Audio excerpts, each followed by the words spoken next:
अस्सलाम वालेकुम students, I hope you all will be fine. तो आज हम नेक्स्ट लेक्चर जो है वो अपना इनऑर्गेनिक केमिस्ट्री पेपर 1 का पढ़ेंगे, जिसमें हम देखेंगे कि how we will determine the stability constant of the end of that of the composition of a complex.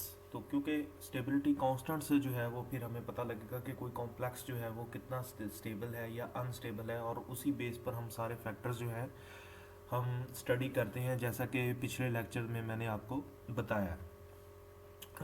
Before we go in towards the topic, तो मैं आपको बताना चाहता हूँ कि इस वीक में थोड़े से लेक्चर्स जो हैं वो आगे पीछे होंगे, बिकॉज एक तो कॉन्फ्रेंस आ रही है, तो थोड़ा सा उस यूनिवर्सिटी में उसके लिए बिजी हैं। सेकंड ये है कि यूनिवर्सिटी में इंटरनेट का इशू है, जिसकी वजह से वहाँ से जो है वो लेक्चर अपलोड नहीं हो सकता, तो इसलिए थोड़ा सा हैपहैज़र्ड होगा लेक्चर की अपलोडिंग। लाइक इस वक्त मेरे पास टाइम है और इंटरनेट भी है, तो I am uploading here lecture. So in the next week इंशाल्लाह, as the situation get more favourable, so हमारे लेक्चर्स जो हैं वो रेगुलर होंगे। सो ये जो मेथड है जिसमें हम स्टेबिलिटी कांस्टेंट डिटरमिन करेंगे, ये है स्पेक्ट्रोफोटोमेट्रिक मेथड। और लकीली हम जो हमारा प्रैक्टिकल है उसमें हम ये स्पेक्ट्रोफोटोमेट्री के लिहाज से पढ़ रहे हैं, तो जिसमें मैंने लास्ट टाइम आपको शेयर किया था कि how we determine the lambda max. ठीक है, तो लैम्डा मैक्स जो है वो हम डिटरमिन करते हैं before we perform our actual practical. तो लैम्डा मैक्स जो है वो हम कैसे परफॉर्म करते हैं, तो यहाँ पर अगर आप देखें कि लैम्डा मैक्स में हम एक ग्राफ बनाते हैं, जिसमें एक तरफ जो है वो वेवलेंथ है और दूसरी तरफ जो है वो एब्जॉर्प्शन है। यहाँ पर मोलर एब्जॉर्प्टिविटी दी हुई है, लेकिन इसका मतलब ही यहाँ पर एब्जॉर्प्शन ही है। तो इस ग्राफ में अगर आप देखें कि ये एक डॉटेड कर्व जो है वो जा रही है, this dotted curve is of that of metal line, कि जो मेटल लाइन है वो यहाँ पर ये उसकी लैम्डा मैक्स आ रही है, तकरीबन आप कह लें 750 के करीब है। लेकिन जब मेटल जो है वो लिगेंड के साथ एक कॉम्प्लेक्स बना लेता है, तब उसकी पीक जो है वो लैम्डा मैक्स जो है वो चेंज हो जाती है। तो लाइक अब जो है उसकी ये जो है वो पीक बनी है, which is different from that of your metal line. तो यहाँ पर ये मेटल लाइन की है और ये जो है वो मेटल लिगेंड कॉम्प्लेक्स की है। व्हाट इट मीन्स कि जैसे ही आपके एनालाइट की नेचर चेंज होगी, उसकी जो लैम्डा मैक्स जो पीक है उसकी पोजीशन जो है वो चेंज हो जाएगी।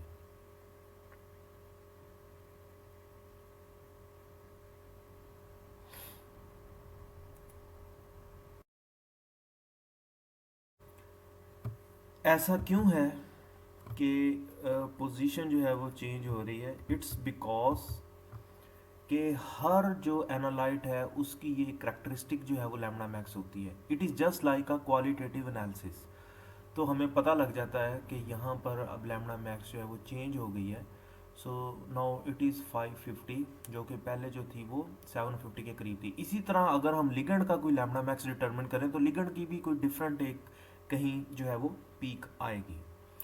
तो जैसे कि लास्ट टाइम हमने उधर प्रैक्टिकल में भी डिस्कस किया था कि how we determine lambda max, तो कैसे हम स्पेक्ट्रोफोटोमीटर में सैंपल को इंजेक्ट उसको प्लेस करते हैं क्यूवेट को, और उसके बाद बटन दबाते हैं तो ऑटोमेटिकली जो है ये पोर्शन उसकी जो है वो स्कैनिंग होती है और आपकी पीक जो है वो बन जाती है। तो पीक जो है वो आपकी इस तरफ बन जाती है।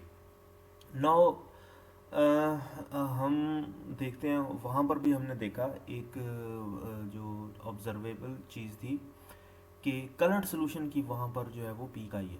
तो यस, सोल्यूशन कलर भी हो या कलरलेस भी हो, तो हम अगर वो कलरलेस होगा तो ज़ाहिर है वो यूवी में अब्जॉर्ब करेगा, अगर कलर्ड सोल्यूशन है तो वो विजिबल रीजन में जो है वो उसकी पीक जो है वो ड्रॉ होगी।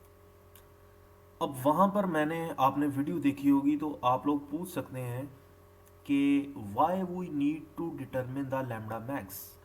तो उसका आंसर ये है कि वहाँ पर उस प्रैक्टिकल में कि why we need to analyse to determine the lambda max, यहाँ पर तो चलो मैं आपको बाद में बताता हूँ रीज़न कि यहाँ पर हम क्यों करें, लेकिन उस प्रैक्टिकल में हम लैम्डा मैक्स इसलिए डिटरमिन करते हैं कि मैंने शुरू से आपको बताया था कि हम मोनोक्रोमेटर क्यों यूज़ करते हैं। मोनोक्रोमेटर इसलिए यूज़ करते हैं ताकि लाइट का छोटा पोर्शन, थोड़ा पोर्शन, स्मॉल पोर्शन आगे सेंड करें, उसमें से जो फिर पोर्शन एब्जॉर्ब होगा, मिस होगा, वो डिटेक्टर तक नहीं पहुंचेगा। तो डिटेक्टर के लिए इजी होगा कि वो उस कम बैंड में से जो उसके पास पहुंच रहा है उसमें से अगर वो लाइट थोड़ी सी और अब्जॉर्ब हो रही है, वो नहीं पहुंच रही, तो उसके लिए इजी है कि उसको पता लग जाए।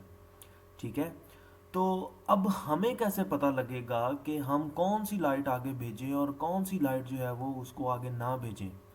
तो ये कोई हिट एंड ट्रायल नहीं होगा। उसके लिए कि हमने कौन सा वो सिलेक्टेड बैंड जो है वो आगे भेजना है, तो वो हम वही भेजेंगे जो कि सैंपल एब्जॉर्ब करेगा। इसलिए हम ये प्रैक्टिकल करते हैं कि हम वहाँ पर एडवांस प्रैक्टिकल में जब हमने डिस्कस किया था, वो इसलिए हम प्रैक्टिकल करते हैं कि हमें वो लाइट का पोर्शन पता लगे जो कि आगे भेजना है। ठीक है।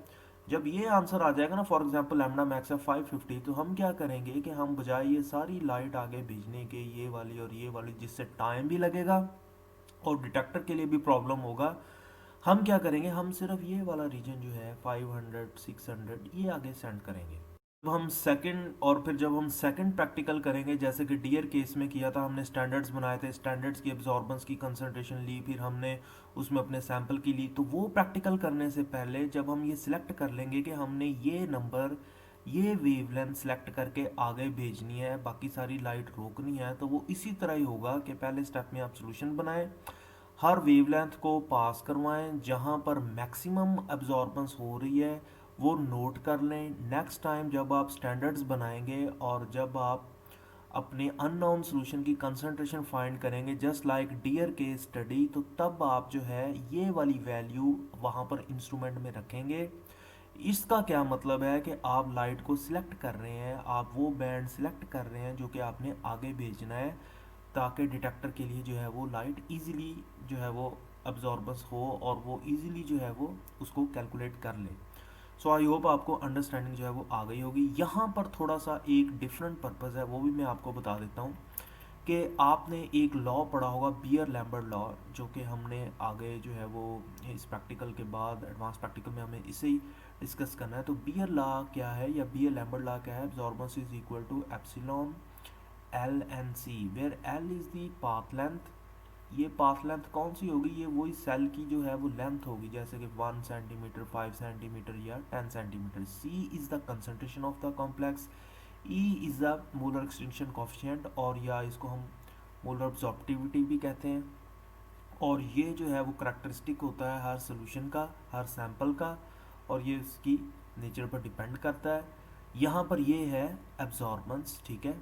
तो एब्जॉर्बेंस ज़्यादा कब होगी, जब पाथ लेंथ ज़्यादा होगी। ज़ाहिर है जितना ज़्यादा लेंथ होगी उतना ही डिस्टेंस जो है वो ज़्यादा चाहिए लाइट को ट्रैवल करने के लिए, उसके रास्ते में उतने ही मॉलिक्यूल्स आएंगे, जितने मॉलिक्यूल्स आएंगे उतनी ही एब्जॉर्प्शन जो है वो ज़्यादा होगी। सेकंड है कंसंट्रेशन, कंसंट्रेशन जितनी ज़्यादा होगी ज़ाहिर है वो भी मॉलिक्यूल ज़्यादा होंगे, और इन दोनों फैक्टर से एब्जॉर्बेंस जो है वो बढ़ेगी।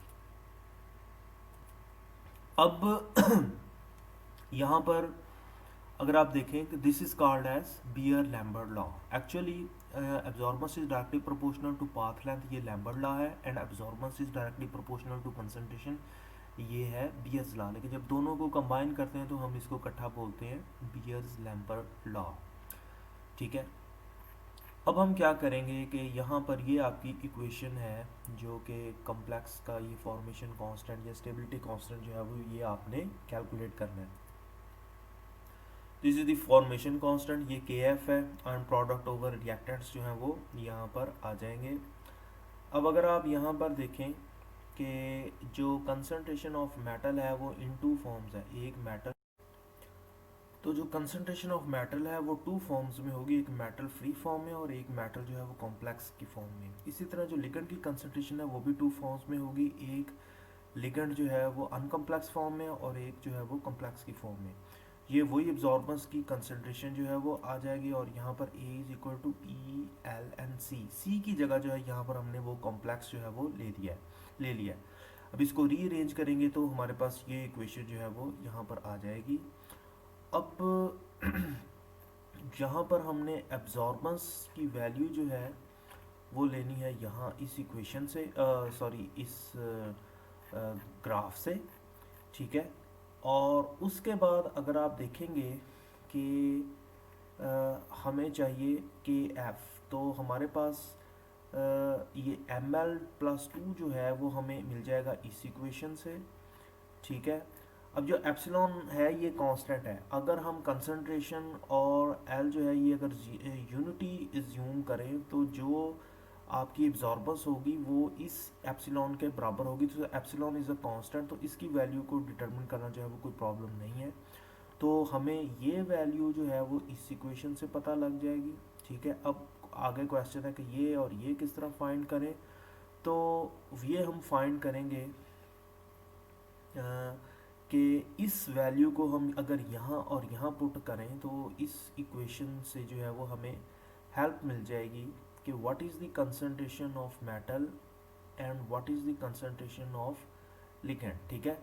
तो ये जो अमाउंट है ये हमने जो शुरू में डाली थी मेटल की और लिगेंड की, ये वैल्यूज़ जो हैं वो हम पुट करेंगे इस इक्वेशन से, और इस इक्वेशन से ये जो वैल्यू है वो हम यहाँ पर भी पुट करेंगे। तो इस इक्वेशन, दोनों इक्वेशंस को हम जब रीअरेंज करेंगे तो यहाँ पर भी वैल्यू आ जाएगी और यहाँ पर भी, एंड अल्टीमेटली सारी ये वैल्यू जो है वो फाइंड हो जाएगी। तो के एफ जब आपको डिटरमिन हो जाएगा तो ओवरऑल जितना भी आपने प्रीवियस लेक्चर में अपने ये स्टेबिलिटी के ट्रेंड्स पढ़े हैं वो सारे जो हैं वो डिटरमिन हो जाएंगे।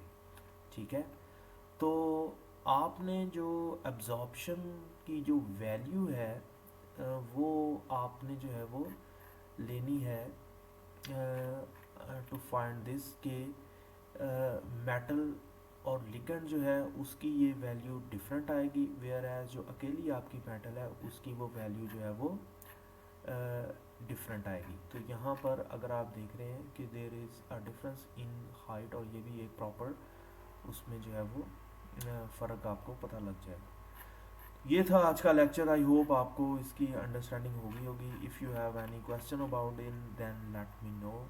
ओके, थैंक यू, अल्लाह हाफिज़।